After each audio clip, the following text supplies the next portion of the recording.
World of Warcraft has 7 warlords who shaped the entire horde, and most players couldn't tell you what half of them actually did. From demonic blood pacts that enslaved an entire species, to self-mutilation rebellions, to a shaman who literally tore a planet apart. Today, I'm breaking down every single one of them, and everything you need to know. Starting with the orc who ruined everything, Grommash Hellscream.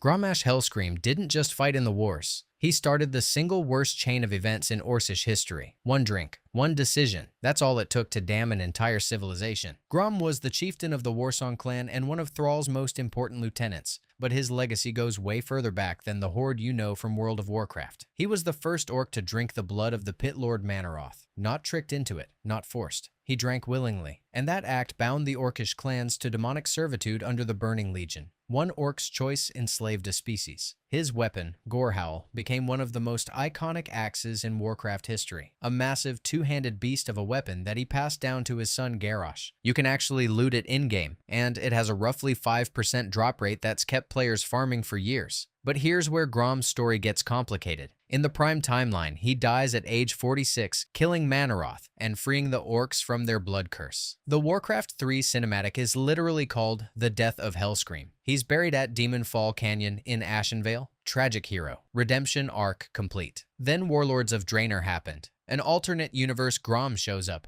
and this version refuses Gul'dan's blood pact entirely. He never drinks. He never falls. He resists the exact corruption his Prime timeline self-accepted. Same orc, opposite choice, and that broke the community in half. Is the real Grom the one who fell and redeemed himself through sacrifice? Or is it the one who never fell at all? Fans still argue about it. The tragedy versus redemption debate has no clean answer, and honestly, that's what makes Grom one of the most compelling characters in the entire franchise. But Grom wasn't the only warlord making catastrophic decisions. The first war chief of the Horde has a story that Blizzard literally can't stop rewriting. Blackhand.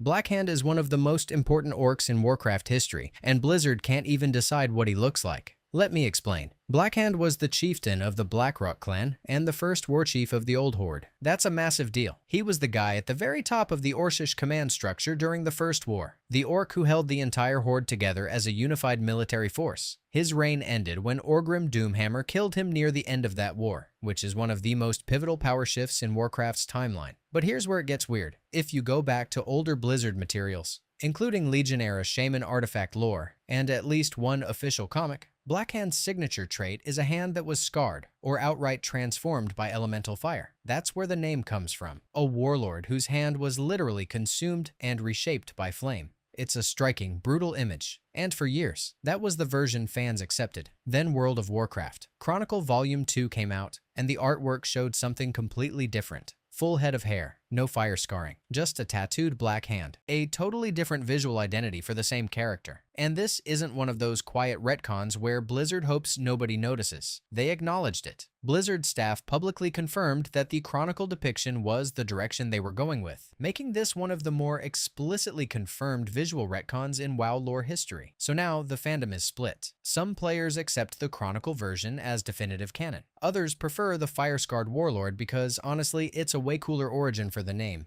Two versions of his most iconic physical trait exist across official Blizzard products, and neither side is wrong for picking the one they prefer. The lore on Blackhand is thinner than most entries on this list. What we know for certain is that he led the Blackrock clan. He was the first war chief, and he died at the hands of Doomhammer. Everything else has been rewritten at least once. But if a retconned appearance is the biggest controversy surrounding Blackhand, just wait until you hear about the warlord who cut off his own hand on purpose. Kargath Bladefist.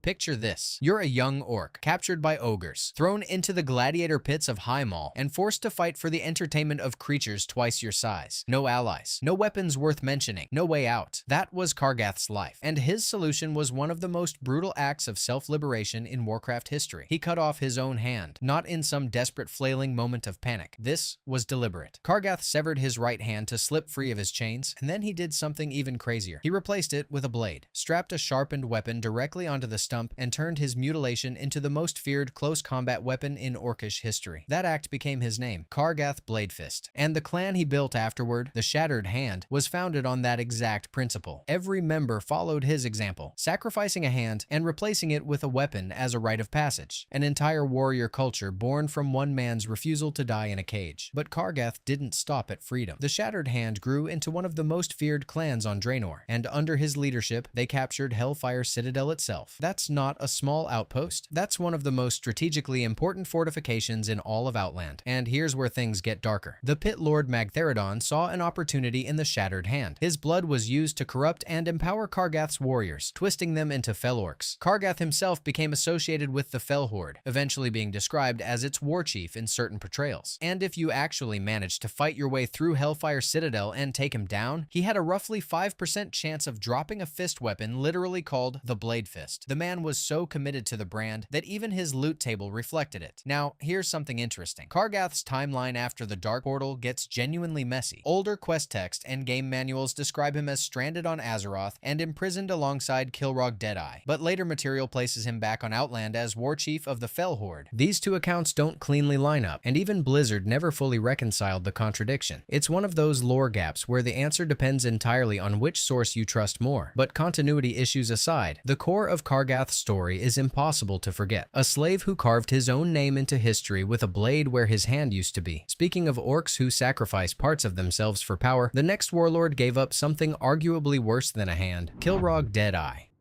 Not every warlord needs to shatter a world or corrupt an entire species to earn a place on this list. Sometimes the most haunting stories are the quiet ones, the ones where a leader watches his people slowly bleed out and decides he'd rather burn everything down than let them fade into nothing. Kilrogg Deadeye was the chieftain of the Bleeding Hollow clan, and his story is one of the most personal tragedies in all of Warcraft orc lore. The name Deadeye isn't some cool title he picked for himself. He lost his left eye. That's it. That's the brand he carried for his entire life, and it became inseparable from his identity as a leader. Here's the thing about the Bleeding Hollow. This wasn't a clan built on conquest or glory. Their entire culture was rooted in fatalism, in the acceptance that death was coming, and the only question was how you met it. They didn't fear extinction, they expected it. And Kilrogg led them through both the First and Second Wars with that philosophy carved into every decision he made. But Blizzard's Lords of War series is where Kilrogg's story really hits. That fourth installment doesn't paint him as a monster. It paints him as a man staring at the near extinction of his people and choosing radical, brutal measures to keep them alive. Not because he wanted violence, but because the alternative was silence. A clan that simply stopped existing. No songs, no legacy, no memory. Kilrogg looked at that future and said no, and the methods he chose to prevent it were horrifying. What makes his Arkland harder than most is that it doesn't end in ambiguity. The quest Deadeye's vision records Kilrogg Deadeye as slain. That's not a cutscene death or a novel footnote. It's an actual in-game quest that players can pick up and interact with. His death is documented in the world itself, tied directly to a moment you can experience. The fan debate around Kilrogg is one of the cleanest in Warcraft lore. Was he a desperate steward doing whatever it took to save a dying people? Or was he a fanatic who internalized the Bleeding Hollow's death obsession so deeply that catastrophe became his identity? Both readings work. That's what makes him tragic. Within the Bleeding Hollow's worldview, every choice he made was inevitable. He was always walking toward that ending. He just made sure his clan walked a little further before it came. But if Kilrogg's story is a personal tragedy, the next warlord operates on an entirely different scale, one that reshapes the fate of every orc who ever lived. Gul'dan. Every warlord we've talked about so far led a clan. They stood at the front of armies, swung weapons, bled on battlefields. Gul'dan did none of that. He didn't need to, because while every other warlord on this list was fighting wars, Gul'dan was the one deciding which wars got fought in the first place. He wasn't a chieftain. He wasn't a battlefield commander. He was the leader of the Shadow Council, and by most accounts, the single most powerful orc in the Horde's early history. Not because he could swing an axe harder than Grommash, or command more warriors than Blackhand, but because he controlled the one thing that mattered more than muscle: information, influence, and demonic power. Here's the thing about Gul'dan. He's the pivot point of the entire corruption arc. The blood pact that damned the orcs to demonic servitude? Gul'dan was the one pushing it. The fell magic that twisted an entire civilization into weapons for the Burning Legion? He promoted it. spread it, and made sure there was no going back. Every terrible thing that happened to the orcs before they ever set foot on Azeroth traces back to him in some way. And the best part? He wasn't even subtle about it. The Shadow Council operated in the background, sure, but Gul'dan's fingerprints were on everything. He shows up in the Rise of the Horde material alongside every major figure we've discussed, and in every account, he's the corruptor, the whisper in the ear, the hand guiding other hands. But here's where it gets interesting. In the alternate Warlords of Draenor timeline, the Iron Horde actually resists the Blood Pact. Grommash Hellscream says no. He refuses demonic corruption and builds his war machine on iron and will instead of fell magic. A victory for free will, right? Wrong. Gul'dan still wins. He eventually corrupts and captures Grommash anyway. The one warlord who successfully defied him still ends up in chains. That tells you everything you need to know about how dangerous this orc really was. Now, the fan debate around Gul'dan is genuinely fascinating. One camp sees him as a true mastermind, a power-hungry warlock who deliberately sought out demonic energy and used everyone around him as pawns. The other camp argues he was just another puppet, that forces like the Burning Legion and Medivh were pulling his strings the same way he pulled everyone else's. Was the manipulator being manipulated? It's actively contested, and honestly, both readings have merit. But regardless of where you land on that question, the result is the same. Gul'dan held more real power than any traditional warlord on this list. He just never needed armor to do it. And if Gul'dan represents corruption from within, the next warlord represents something arguably worse. A leader who tore apart the very world his people called home. Ner'zhul. Every warlord on this list fought wars. They led armies, conquered cities, burned kingdoms to the ground. Ner'zhul broke a planet. Not metaphorically. Not he weakened it over time. He literally tore Draenor apart and turned it into the shattered floating rubble heap that players later explored as Outland. One orc's decisions didn't just doom a clan or lose a battle. They ended a world. Here's the thing about Ner'zhul. He operated at the absolute highest level of orcish power before everything fell apart. We're talking about a figure listed alongside Gul'dan, Doomhammer, Kil'jaeden, and Velen in the Rise of the Horde narrative. This wasn't some minor chieftain swinging an axe on the front lines. Ner'zhul was a spiritual authority, the kind of leader whose influence shaped how the orcs understood their entire existence. He dealt in belief, in cosmic forces, in things far bigger than territory disputes. And that's exactly what made him so dangerous. In the alternate Warlords of Draenor timeline, where Grommash Hellscream refused the Blood Pact and the Iron Horde formed without demonic corruption, Ner'zhul still found a way to matter. He tapped into something called the Dark Star to demonstrate his power directly to Grommash. Think about that for a second. Even in a timeline specifically designed to reject demonic influence, Ner'zhul positioned himself as a mystical authority that couldn't be ignored. The guy gravitated toward forbidden power like it was a personality trait. But the prime timeline is where the real damage happened. Ner'zhul began experimenting with dimensional gateways, tearing open portals across Draenor in an attempt to find new worlds for the orcs to escape to. These weren't small, controlled experiments. These were massive rifts in reality. And one of those portals directly allowed the demon Magtheridon to enter Draenor, which set off an entirely separate chain of catastrophic events for the orcs left behind. But here's where it gets worse. The portals didn't just invite demons in, they physically destabilized the planet itself. The energy required to hold open that many dimensional gateways at once was more than Draenor could handle. The ground cracked, the seas boiled away, entire continents shattered into floating mesas drifting through the twisting nether. The world didn't fall to an invasion or a war. It fell to one orc who kept opening doors he couldn't close. That's Outland. That broken, impossible landscape that players spent an entire expansion exploring, that's Ner'zhul's legacy.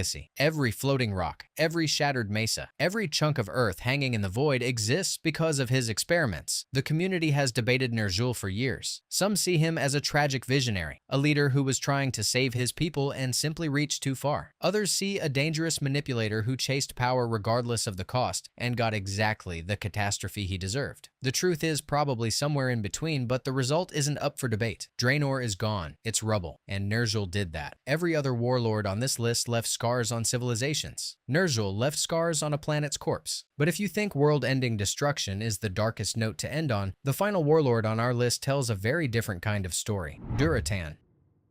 Every warlord on this list made a choice. Some chose power, some chose survival, some chose war because it was the only language they understood. Durotan chose none of it, and it cost him everything. He was the chieftain of the Frostwolf clan, and if you've played any amount of World of Warcraft, you already know his son, Thrall, the orc who rebuilt the Horde from the ground up, who became war chief, who shaped the faction that millions of players have called home for over 2 decades. That legacy, all of it, starts with Durotan. But here's what makes his story hit different from every other name on this list. The Rise of the Horde novel is essentially framed as Thrall learning the truth about his father. He hears the story from Drekthar, the Frostwolf Elder, and through that narration we see Durotan standing alongside Ner'zhul, Gul'dan, Orgrim Doomhammer, Kil'jaeden, and Velen. These are the principal figures of the Orcish fall from grace. Every single one of those names is tied to corruption, catastrophe, manipulation, or war. Durotan is the exception. He's not the warlord who fell. He's the warlord who didn't. When Gul'dan pushed the Blood Pact, when Manaroth's blood was offered and clan after clan drank, Durotan refused. He saw what it was. Not a gift, not empowerment, a chain. He recognized that the orcs were being sold into servitude disguised as strength, and he said no. Think about what that means in context. You've now heard about Grommash, who was literally the first to drink. You've heard about Blackhand, who was installed as a puppet war chief. You've heard about Ner'zhul, whose manipulation opened the door for all of it. Durotan watched every single one of these figures fall, and he held the line, and it destroyed him. The Frostwolf clan was exiled, cast out from the Horde entirely. Durotan wasn't celebrated for his defiance. He was punished for it. His people were pushed to the margins, left to survive on their own while the rest of the orcs marched through the dark portal under demonic influence. He was right about everything, and the reward for being right was isolation, persecution, and eventually death. That's what makes Durotan the most tragic figure on this entire list. Not because he was corrupted, not because he fell to some great temptation, but because he wasn't, and he didn't, and it still didn't save him. Every other warlord's tragedy comes from what they became. Durotan's tragedy comes from what he refused to become. But here's the thing. His legacy didn't die with him. Thrall survived. Thrall grew up, learned the truth about his father, and built something new. The modern Horde, the one players have been part of since 2004, is fundamentally Durotan's vision realized by his son. Honor without corruption, strength without servitude, a people defined by choice, not by chains. Durotan never got to see any of it. He never saw Orgrimmar built. He never saw the Horde stand as equals alongside the Alliance. He never saw his son become one of the most important figures in Azeroth's history. But you have. If you've played a Horde character, if you've walked through Orgrimmar, if you've followed Thrall through any expansion, you've been living inside the legacy of an orc who made the hardest choice any warlord on this list ever faced. He chose to lose everything rather than become something he wasn't. Every other warlord on this list is defined by what the corruption made them. Durotan is defined by what his refusal made possible. And 20 years later, that's still the story the Horde is built on. If you enjoyed this video and want to see everything you need to know about orcs in WoW, click the video on the screen now.